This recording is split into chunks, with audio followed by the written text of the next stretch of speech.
It's an honor to introduce Abiola Irele to you. He is a native of Nigeria. I met him 2 years ago. He was the keynote speaker at a colloquium in Barbados, where I presented also. And he was so impressive that I knew I had to bring him to BYU. And he is equally at ease in English and in French. Tomorrow he will give a lecture in French at 11 o'clock in the auditorium of the library on Négritude et conditions africaines. He got his PhD from, from the University of Paris. He wrote his thesis on the Negritude poet Aimé Césaire. He was a personal friend of Aimé Césaire. Aimé Césaire, who passed away just this year in June. And he was also a personal friend of Léopold Sédar Senghor and several of the other Negritude poets. He is considered the world expert on Negritude. And that's very important. And so he teaches now, as Professor Leonard said, at Harvard. He is a professor in residence in 2 departments, Department of African and African-American Studies and Department of Romance Languages and Literatures. Some of the courses that he teaches over there, the Harlem Renaissance and the Negritude Movement, Black Utopias, Perspectives on the African Novel, the Negritude Poets, the African Experience between Tradition and Modernity, and so on. Before going to Harvard in 2003, he was a professor at the Ohio State University, professor of African, French, and Comp Lit. He was at Ohio State from 1989 to 2003. Then before that, he was a professor of French at the University of Ibadan in Nigeria. And before that, at the University of Ghana in Legon. And he has written so many books. I mean, his CV is about 40 pages long. And I've tried to condense this.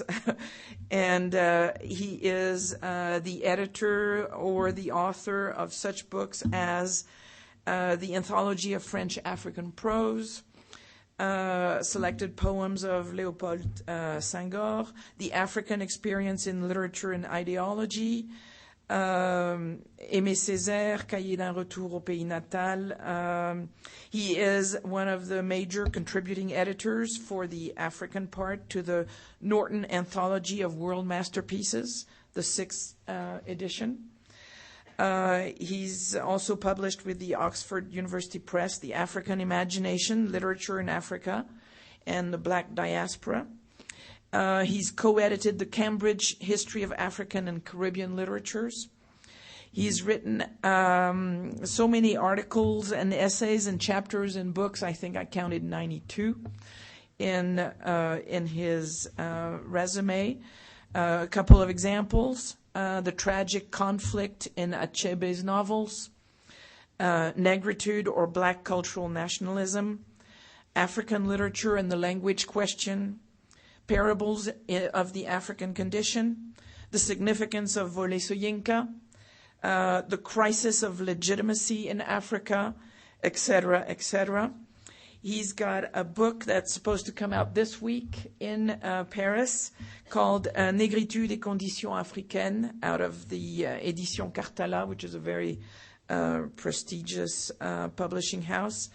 Also, publication is imminent for the Negritude Idea, Explorations in Francophone African and Caribbean Literature and Thought, and Encyclopedia of African Thought, which he has co-edited for Oxford University Press. He's given keynote addresses in so many places, I couldn't even begin to list them all. He is currently the general editor of the Cambridge Studies in African and Caribbean Literature for Cambridge University Press. Under his leadership, they have published 9 volumes in the last 2 or 3 years. He is also the editor of the Transition magazine at Harvard University. He speaks Yoruba, his first language, English, and French. And something that not very many people might know, he's an opera singer. He is a tenor and has sung in many amateur, he says to stress amateur, productions of operas, and he has given occasional solo recitals of Italian classical opera. And he used to play field hockey back in the days, and he's still a big soccer fan. So I give you Abiola Irele. Thank you.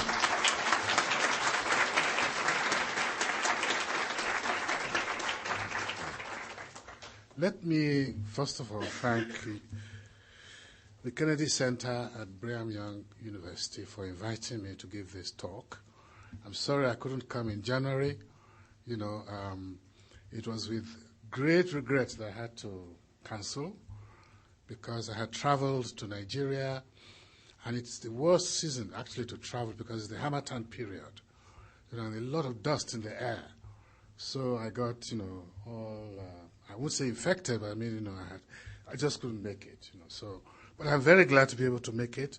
As you can hear, I'm in trouble again. I have a slight cold, but I hope it won't interfere.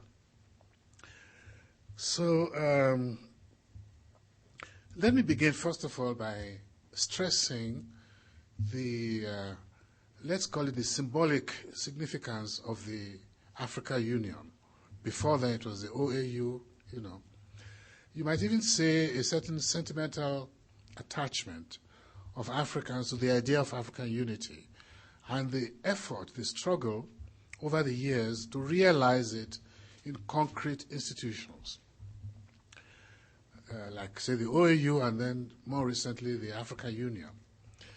And perhaps those of you who followed the events recently in Africa, you will recall that a few months ago there was a crisis in Kenya, and the AU this time was in fact very much involved in trying to solve that crisis, which was solved more or less, you know, we don't know exactly what the situation is going to be, but at least provisionally Kenya is back, you know, and there's power sharing, you know, and we hope that, you know, it will be on, this will work. A similar situation, of course, has occurred in Zimbabwe with, there was the effort also of mediation, and that's still inconclusive because Thabo Mbeki did what he could. Unfortunately, as we all know, Thabo Mbeki has had to resign as Prime Minister of South Africa. So all that seems to be up in the air at the moment. I cite these two cases to say that, in fact, we begin to see how the OAU before and the AU today could, in fact, you know, play a positive role in African affairs. But before I go on to sort of provide a history, because it's supposed to be a history, of the African unity, movements for African unity, Pan-Africanism itself, let me go back to the broad, large historical background. Now, the idea of African unity is, in fact, has been a great preoccupation from the era of nationalism. But the history dates back to the slave trade, to the Atlantic slave trade. When the slaves were brought from Africa into the New World, they were first organized as nations, separate nations, you know, especially in Brazil and Cuba. However, over time, there emerged and developed a whole array of what you might call black subcultures in the Americas, having to do, for instance, with the languages. You know, new languages were created by the black people in the New World. Creoles, you know, which are the Creole in Haiti is a full language now with its own grammar and everything. You know, it's not a pidgin anymore. In music, African drums were brought in and interacted with Western music, the banjo, the guitar. So you had in Cuba, for instance, the conga, the son, the rumba. In Brazil, the samba, and so on. In the area of religion, you have all the syncretic, religions, the Santeria in Cuba, Candomblé in Brazil, Vodou in Haiti. Other aspects, you see, food, dress, and so on. The whole point of my going back to this is that in all these various creations by black people in the New World, Africa served as a central reference. That they recognize themselves as originally from Africa, let's put it this way, as children of Africa, particularly because they had to endure very difficult conditions as slaves, even during slavery and, of course, afterwards, after emancipation. The sense of an African origin was perpetuated by the myth of Guinea. Many Africans, the slaves, when they got here, they had this myth that if they died in America, they would reappear in Africa, you see. And there's some of you may have read, the poem by Jacques Roumain, Guinée. It's precisely about that, you see. So there was always this idea of this, you might even say, an organic link, you see, with Africa. At any rate, this situation created a unified vision of Africa, which was not possible on the African continent itself. Because in Africa, one identified immediately with a clan, with an ethnic group, maybe also with what you might call the emerging nations. Certainly in Ghana, in the old Gold Coast, in the Asante region, the Asante Empire grouped a number of people who were not necessarily Akan, Asante, but who identified with the nation, with the Asante nation. So we have this unified vision of Africa emerging, created, in the New World. So that it was no longer the primary group that mattered for them, because they didn't even know from which primary group they came. They will have the general idea that in Dahomey, rather than in Haiti, most people came from Dahomey, that in Martinique, most people were Igbos, that in parts of Brazil, certainly in parts of Cuba, most people were in fact Yoruba. But that was not what counted for them. What counted for them was Africa, and it was linked to the idea of race. So race became a defining category. So that in North America, for instance, the early institutions were often called African. The thrift societies, the churches in particular, were always called, African. Now, what emerged from this sense of an African belonging, they developed a certain utopian idea of Africa, a certain vision of Africa, not merely as home, but as a place of redemption from slavery and so on. So a whole emigrationist movement began to develop from about the 18th century, and still continues to a certain extent. I'll come back to this later on. The name that comes to mind here immediately is that of Martin Delaney,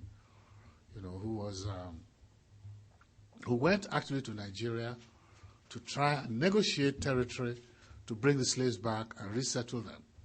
But we do know that, in fact, slaves were freed and brought back to Liberia, and the name itself being, of course, suggestive precisely of the idea of liberation.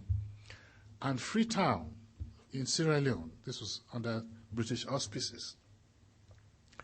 So what I'm trying to establish here is that there was an idea of Africa among black people in North America, in the Caribbean, and in Latin America. In fact, in Brazil specifically, there was a very strong movement called Volta na Africa, Return to Africa, you see. So that there was that general idea, concept, a vision of Africa. But the concept itself wasn't fully formulated until about the middle of the 19th century by Blyden, Edward Wilmot Blyden, a native of the Virgin Islands. Therefore, he was American. But of course, in the Caribbean, the Virgin Islands is part of the Caribbean too. And he emigrated to Africa, to Liberia, and to Sierra Leone, and in fact traveled way down to Nigeria as a priest, in the Episcopalian Church. And he preached a certain form of what you might call a certain form of negritude. That is a certain form of race awareness, which he called the African personality. You see, he created that term, the African personality. That we had to bring the African personality into play, in our music, in our forms of worship, in all the things we did, and especially in terms of political organization. You see, so he wrote a series of essays, Christianity, Islam, and the Negro race, looking at what, in fact, constituted what you might call the triple heritage of Africa: the Islamic heritage, the Christian, Euro-Christian heritage, and of course the traditional heritage, you see, the pre-colonial heritage. There were others too who developed, who wrote, you might say, who developed a counter-discourse, if you like, of, to the dominant discourse of empire, slavery, and so on. So you had a certain Firmin in Haiti who wrote specifically in response to a famous book in Europe, Essai sur les inégalités des races humaines, which was written by Gobineau, and Firmin wrote specifically, to counter that and called it, l'égalité des races humaines, the equality of human races. Gobineau argued, in fact, that on the basis of physical genetic traits, the races were not equal, and he gave a particular place to the African in his disquisition. You had J.J. Thomas, who wrote a famous book. It's no longer particularly noticed. It was entitled Frudacity, because it's a kind of wordplay, because he was attacking a certain fruit, and it attached the term mendacity, you see, to fruit, I called it Frudacity, So a certain passionate defense of the black race among those intellectuals. Clearly, also at the time, and this is where the whole Pan-African movement comes in, the experience of black people in Africa, in America rather, was equated, was in fact, assimilated to the colonialism in Africa itself. This was a period when everywhere you looked, the black person, except perhaps in Ethiopia, which didn't even want to acknowledge its blackness at the time. Anyway, anywhere you looked, there was this subjugation of black people. Black people were minorities, and they were all over the world. I mean, they always, in fact, noted this, all these intellectuals. So there was the equation between what you might call Jim Crow in America, racism and Jim Crow in America, and colonialism and white rule in Africa. And it was precisely this situation that inspired black intellectuals at the turn of the century to begin to organize. The first person really, in fact, to promote the idea of African unity as through organization, concrete organization, institutional organization, was Sylvester Williams, who was a Trinidad lawyer. Indeed, the first Pan-African Congress, there have been a series of Pan-African Congresses. African unity is, in fact, marked by that series of conferences. And the first was held in London in 1900. It was a conference inspired, organized by Sylvester Williams. The second conference, as it happened, Du Bois attended that conference W.E.B. Du Bois, of whom you will hear more later. So it was the first international meeting to apply the term Pan-African, you see. And this was the Pan-African, meant in fact, was a pan-black, pan-Negro, pan-racial idea, you see. Africa stood, therefore, for the black race, basically, shorthand, really, for the black race. Then the second Pan-African Congress was held in 1919, after the peace conference in Paris, the Versailles Conference. The idea here was that a certain settlement had been made on the basis of the Wilsonian principle of self-determination for the European colonies, let's call them colonies, specifically, of course, the part of the Austrian-Hungarian Empire. They were then given their autonomy. But the colonies in Africa and Asia were not given the same treatment, you know. So Du Bois organized this to come and, as a sort of protest, you see.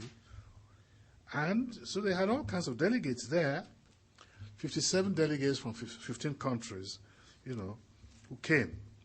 Incidentally, one of the people who collaborated at that conference was a Senegalese called Blaise Diagne, who was the first deputy. You know, the first deputy is a member of parliament, you know, member of the legislative body in France, the Assemblée Nationale, the National Assembly. And Blaise Diagne was the first African to be elected to the Assembly. And he had a very privileged position in France.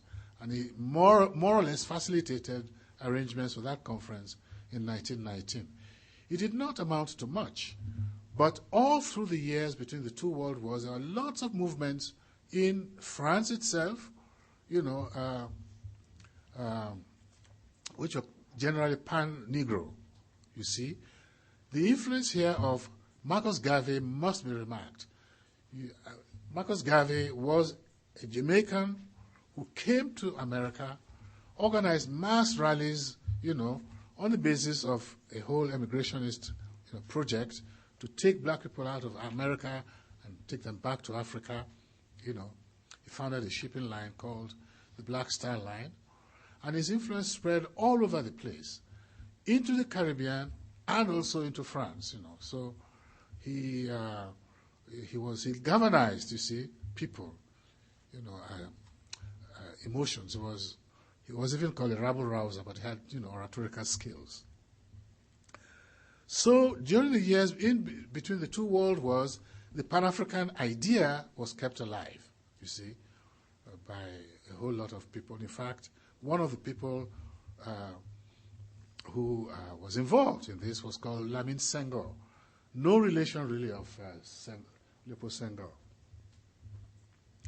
But the most important congress, the most important development in this, shall we say, itinerary was the Manchester Conference that was held in 1946. Again, Du Bois, you know, organized this. It was his initiative.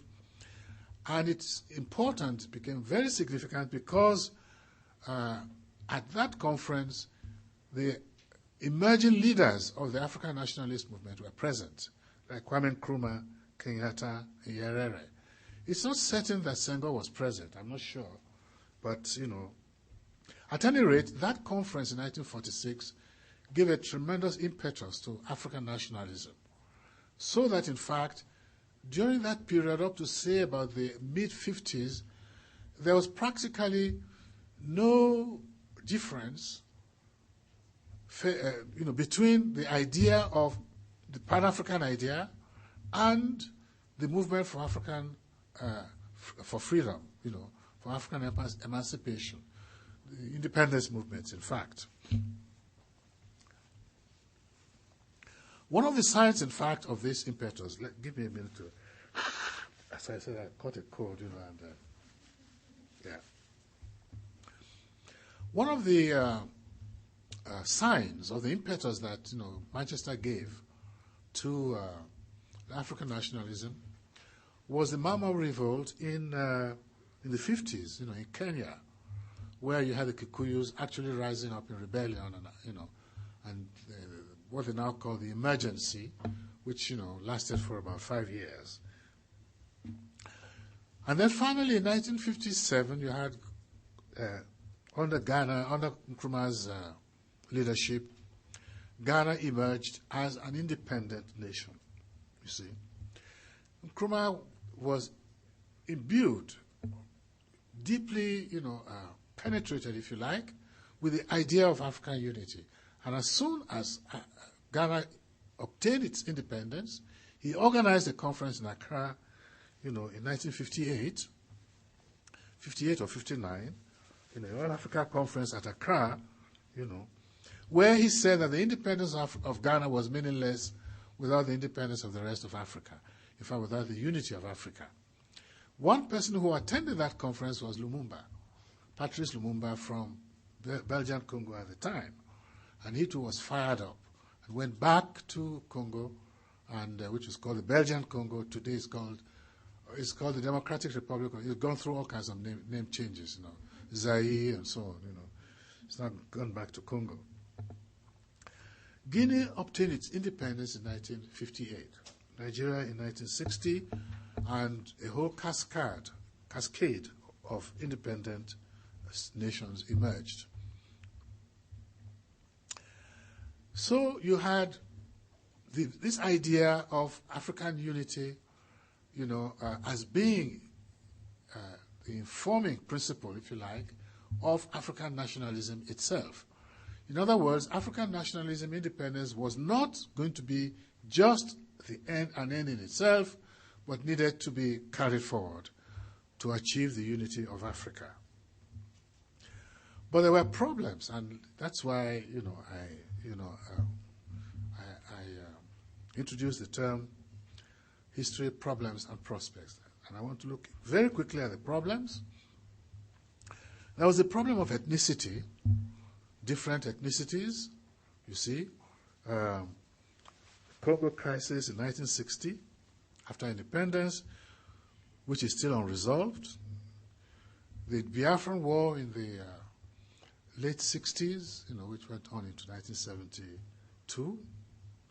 The idea even of national sovereignty, for many of these new states, militated against African unity. I'll give you an example here very quickly. East Africa was a sort of customs union under the British. As soon as Kenya, Nyerere, Kenya, Tanzania under Kenya, under Nyerere, Kenya under Kenyatta, and Uganda under Obote, they went their separate ways. They had a common currency, but they broke up that currency union. The Central African Federation was broken up deliberately by Kaunda and Banda. In West Africa too, the same thing happened. There was a time when we had the same currency in Nigeria. We had the same currency with Ghana, so you could travel all over the place, with the same currency. But then Ghana created its own currency, the cedi, and its airline, its shipping line, the Black Star, taking the name from Marcus Garvey. One major factor that created problems also was the Cold War. This was the period of the Cold War. I will just mention very quickly, because of the time factor, the division among the African states between what was called the Casablanca Group and the Monrovia Group. The Casablanca Group was more or less a radical group, socialist and all that, and the Monrovia Group was a conservative, However, in 1963, Emperor Haile Selassie then convened a big meeting in Addis Ababa, and they all went there, and all these groups agreed to come together to create a new organization, which was called the Organization of African Unity. But the problem wasn't resolved because basically the statutes, the Organization of African Unity was in fact a sort of committee, of states, not a union of peoples. It was basically based on the states. In fact, one of the principles that was in fact reaffirmed was that the boundaries of Africa were intangible. The boundaries inherited from the colonial period, that these boundaries were intangible. There were also all kinds of pools. One of them, in our case in Nigeria, we felt very strongly the efforts of the French to keep control of the Francophone countries, you see, to keep control of their economies, particularly. You know, they had a common currency which was in fact controlled by France, the CFA. France went on, in fact, to create its own Union of African States. It was called the Union Africaine et Malgache, you see. And so there were all these divisions. However, due to the initiative of Emperor Haile Selassie, the OAU was organized, basically its success lay in the fact that it proclaimed, it defended the whole idea of independence in Africa. Throughout it was anti-colonial, very, very anti-colonial, and in fact it created a particular commission which was in fact meant to help the independence movements, the freedom movements in Africa. There are lots of points about OAU that I cannot go through because of the time factor. I'll just jump this. But I want to make another point about the OAU, and that is the preoccupation with economic development. And one of the things that emerged from the OAU was the so-called Lagos Plan of Action, very ambitious, with the states, coming together, pooling their resources in various areas. And that Lagos Plan of Action has, in fact, been repeated. It was never really going to be a success, And so it was rethought when the AU, the African Union, was created as the NEPAD, you see.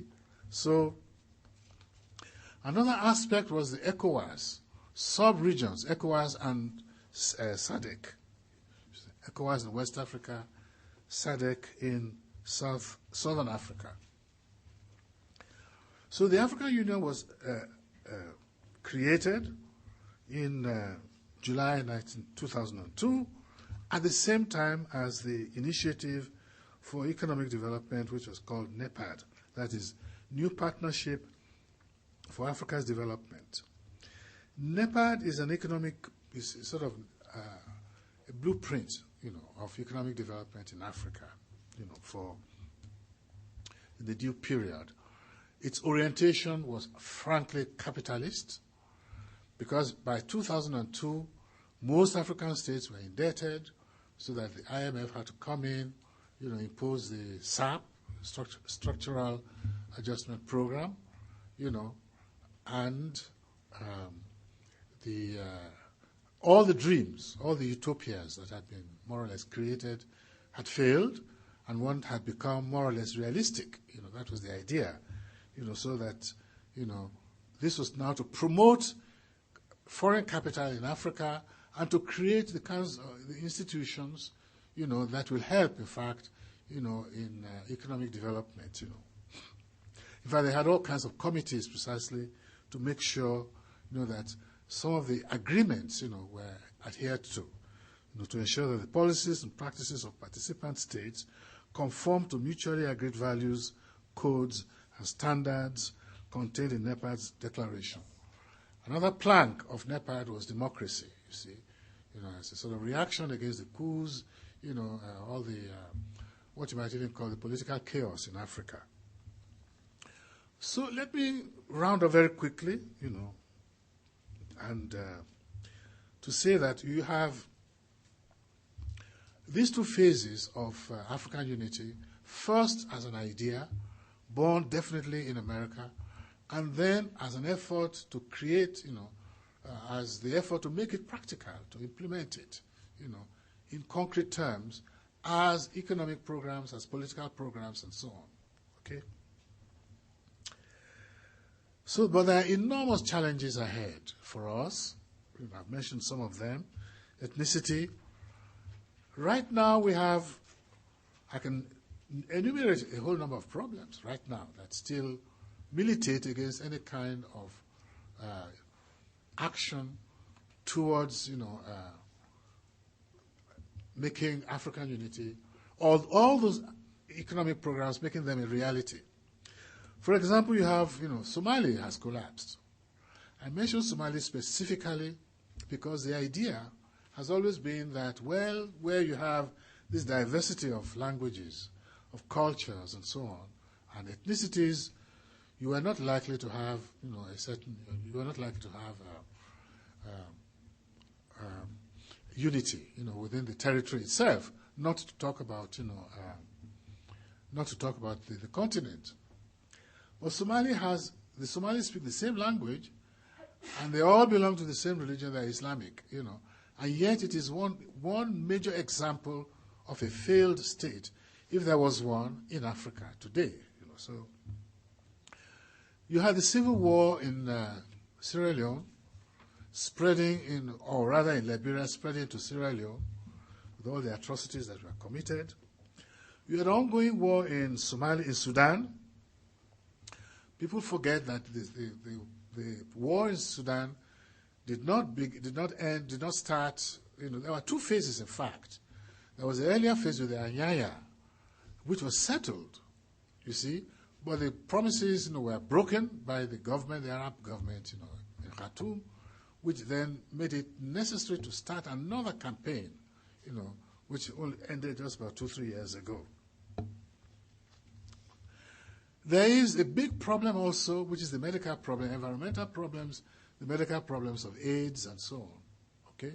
So these are issues that we face, challenges in Africa, and which we hope those institutions will tackle. In fact, the AU, when it was founded, made special mention of the AIDS crisis, of the health crisis anyway, as one of the,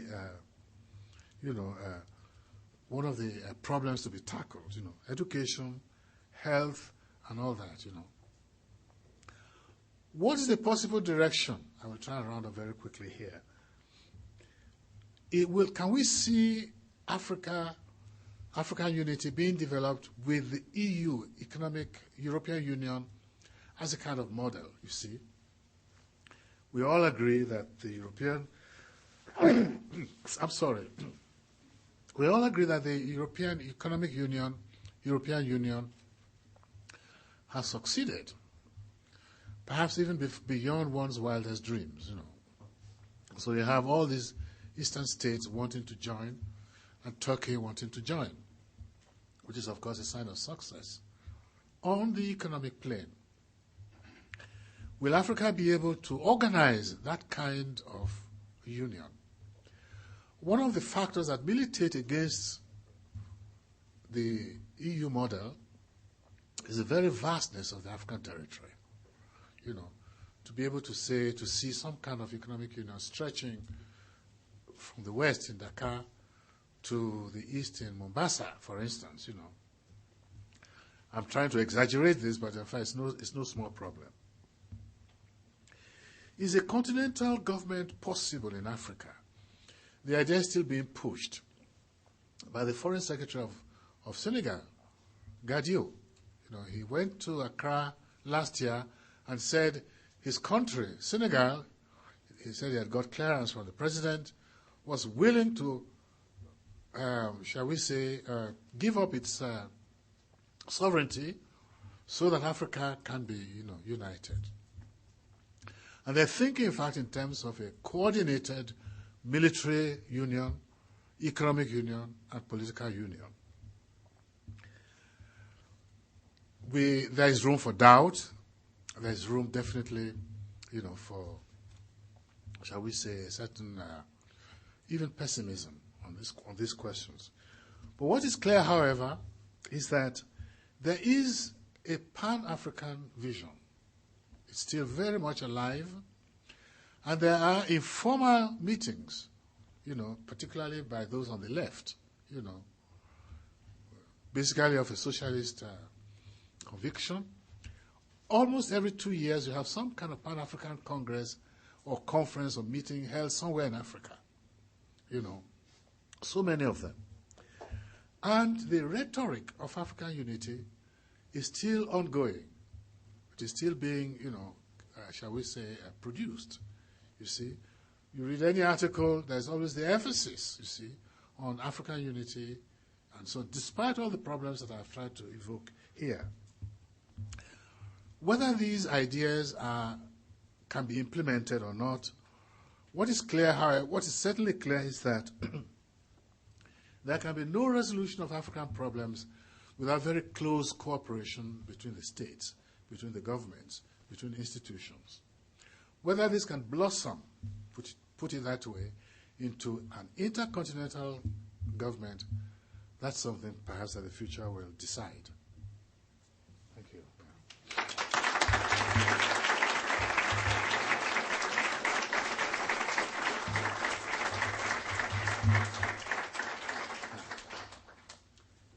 So we have a few minutes if you'd like to ask questions.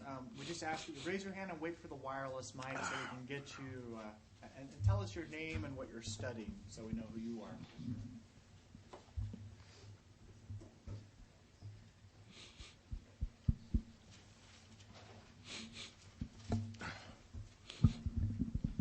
I'm Ryan Mangum, studying political science. Which nation or group of nations are the greatest voices against an African Union? I can't think of any. You mean within Africa? Yes. I can't think of any. I know that there was a certain reluctance on the part of the North African, the Maghreb, to come in, you see. But while Nkrumah was alive, he laid considerable emphasis on the necessity for the Arabs, North Africa, the Africans north of the Sahara and Africans south of the Sahara to collaborate. And this was in fact concretized by his marrying an Egyptian woman, you see. So who was apparently a relative of Gamal Abdel Nasser. Particularly, mention of Nasser, in fact, brings to mind a certain turning in the Arab world towards Africa, Africa south of the Sahara, which has fizzled out a bit today, but it is still part of the thinking, you see. The division between North and Southern Africa. But I don't see any. I know that Mauritania, for instance, at one time withdrew from one of the unions, certainly from OAU. And the other parts of what you might call Africa were those parts of Africa in the Indian Ocean, you see. Like Mauritius and so on, they're not sure. Madagascar, the great island, not sure whether they're African or something else, you see. So a certain hesitancy sometimes, has been apparent. It's in the policies of some African states. But none, as far as I know, has actually come out against the idea of African unity. Not that as far as I know.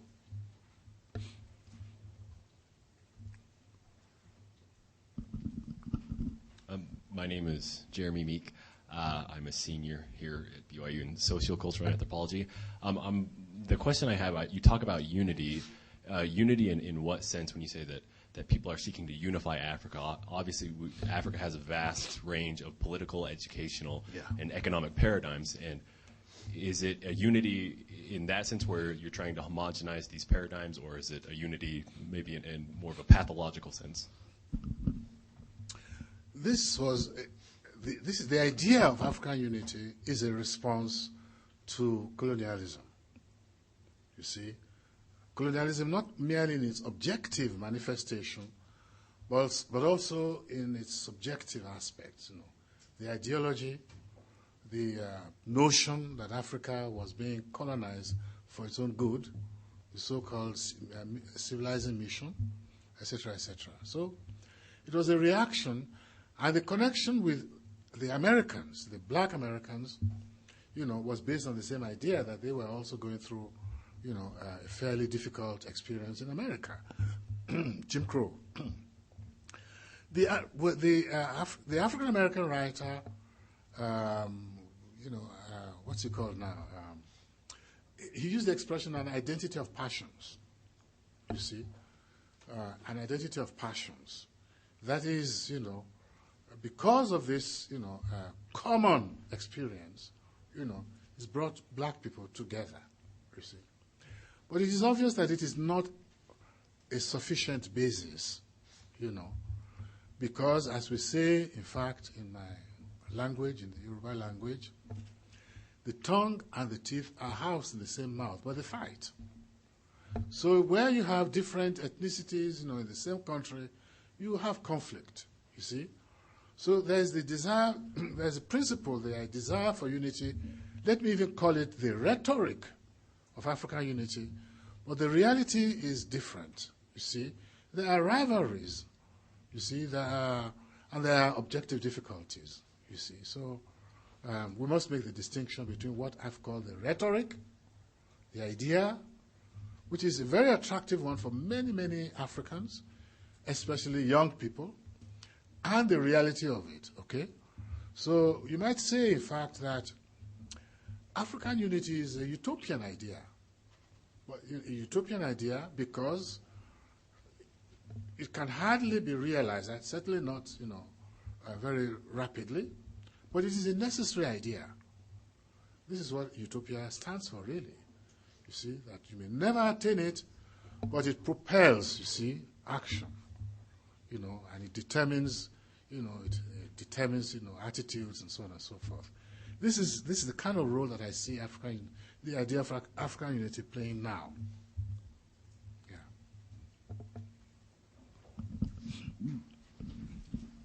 My name is Flint Mensah. I'm in the Master of Public Administration program.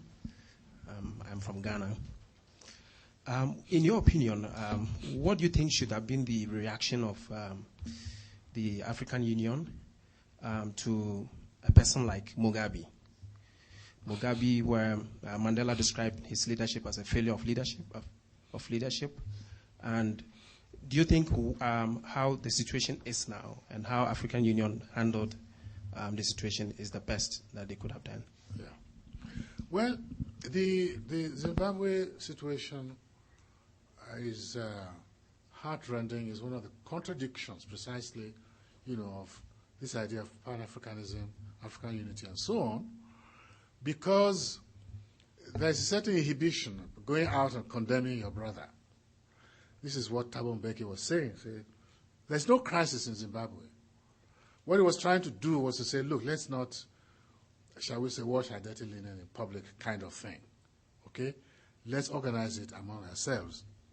But of course, eventually he was forced to accept that there was a crisis, you see, particularly when, became violent, you see.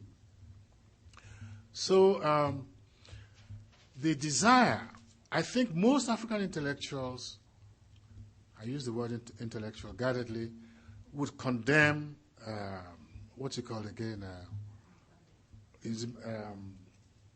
comment est-ce qu'il s'appelle déjà? Mugabe, c'est ça, voilà. So there's a friend of mine who's called Mugane, and I'm always worried about confusing them, Yeah, there's Mugane and there's Mugabe, yeah.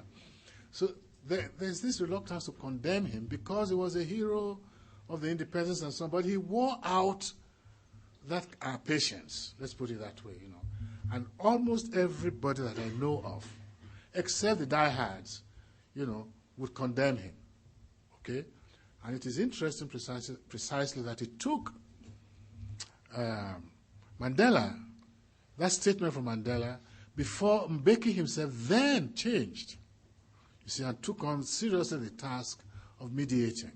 Okay? So the case of Mugabe, is interesting from that point of view, significant, in fact, from that point of view that the transition from the struggle phase, the independence phase, to the management of freedom, and so management of our countries, is very clearly marked in that case. The transformation that took place, you see, a whole negative turn, if you like, of the independence movements. Because, of course, of the whole question of power.